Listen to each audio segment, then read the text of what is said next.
Friends, നമ്മൾ ചോറ് കഴിക്കുമ്പോൾ ഒരു മണി ചോറ് നിലത്ത് വീണ് പോയി നമ്മളത് എടുക്കാറില്ല, അല്ലേ? നമ്മളത് വേസ്റ്റ് കളയും. അതേപോലെ തന്നെ ഒരു ചെടിയിലൊരു പൂ നിൽക്കുമ്പോഴായിരിക്കും അതിൻ്റെ ഭംഗി. അത് കൊഴിഞ്ഞു പോയി കഴിഞ്ഞാൽ അത് ഉണങ്ങി അതിൻ്റെ ഒരു ഭംഗി ഇല്ലാണ്ടാവും. അതേപോലെ തന്നെ ഇലയുള്ള വൃക്ഷങ്ങൾ, നല്ല പച്ചപ്പറഞ്ഞ വൃക്ഷങ്ങൾ കാണാൻ നല്ലൊരു ഭംഗിയായിരിക്കും. അത് ഇല കൊഴിഞ്ഞ് ഉണങ്ങി നിന്ന് കഴിഞ്ഞാൽ അതൊരു വെറൊരു പാഴ്മരമായി മാറും. അതേപോലെ തന്നെയാണ് മനുഷ്യർ, നമ്മുടെ കൂടെയുള്ളവർ, നമ്മൾ ചേർന്ന് നമ്മുടെ കുടുംബക്കാരായാലും അതേപോലെ തന്നെ അല്ലാത്ത ആൾക്കാരുണ്ട്. അവരുള്ളവരെല്ലാം നമ്മൾ മാറ്റി നിർത്തും, അല്ലേ? നമുക്കിഷ്ടമുള്ളവരെ മാത്രം നമ്മൾ ചേർത്ത് നിർത്തുകയും നമുക്കിഷ്ടമില്ലാത്ത ആൾക്കാരെ നമ്മൾ മാറ്റി നിർത്താനും ശ്രമിക്കാറുണ്ട്. അത് ചിലർ മിത്രങ്ങളുണ്ടാവും, ചിലർ ശത്രുക്കളുണ്ടാവും, അങ്ങനെയുള്ള പല ആൾക്കാരും ഉണ്ടാവും. നമ്മൾ പ്രതികരിക്കേണ്ട സമയത്ത് പ്രതികരിക്കേണ്ട രീതിയിൽ ആ സമയത്ത് പ്രതികരിക്കാനുള്ള മനോഭാവം ഉണ്ടായിരിക്കണം. അതേപോലെ തന്നെ നമ്മൾ മറ്റുള്ളവരെ നോക്കിയിട്ടല്ല ഓരോ കാര്യങ്ങളും ചെയ്യുന്നത്.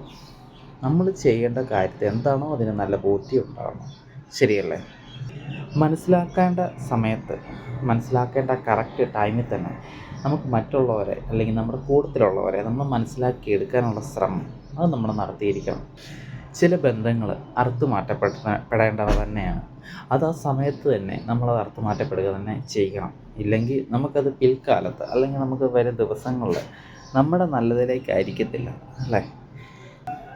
നമുക്കൊരുപാട് അനുഭവങ്ങളില്ലാത്ത മനുഷ്യർ കുറവായിരിക്കും. നമ്മൾ അനുഭവത്തിൽ നിന്ന് പഠിച്ച പാഠങ്ങൾ എന്തെന്നൊക്കെ ഒന്ന് തിരിഞ്ഞു നോക്കി ഒന്ന് വിലയിരുത്തുകയാണെങ്കിൽ അത് നിങ്ങളുടെ ജീവിതത്തിൽ മുന്നോട്ടുള്ള ജീവിതത്തിൽ നിങ്ങളെ അത് വളരെയധികം സഹായം പൂർവ്വമാക്കുന്ന ഒന്ന് തന്നെയാണ്.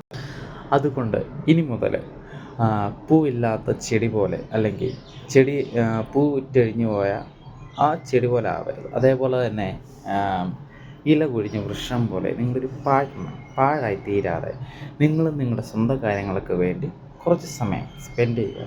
നമ്മുടെ കാര്യങ്ങൾ നമ്മൾ ചെയ്താലേ ശരിയാവത്തുള്ളൂ. അത് മറ്റുള്ളവർ വന്ന് നമുക്കതിനിടയ്ക്ക് വന്ന് നമ്മൾ മറ്റുള്ളവർക്ക് വേണ്ടി സമയം സ്പെൻഡ് ചെയ്ത് കഴിഞ്ഞ് നമ്മുടെ കാര്യത്തിന് വേണ്ടി സഹായിക്കാൻ ആരും ഉണ്ടാകത്തില്ല എന്നുള്ളൊരു ബോധ്യം അല്ലെങ്കിൽ ഒരു തിരിച്ചറിവ് നിങ്ങൾക്കുണ്ടായിരിക്കുന്നത് ഏറ്റവും നല്ല തിരിച്ചറിവാണ്. ഏറ്റവും മുഖ്യം മനുഷ്യനെ മനസ്സിലാക്കാനും അതിൽ മനുഷ്യത്വ രീതികളെല്ലാം മനസ്സിലാക്കാനുള്ള തിരിച്ചറിവുണ്ടാകും.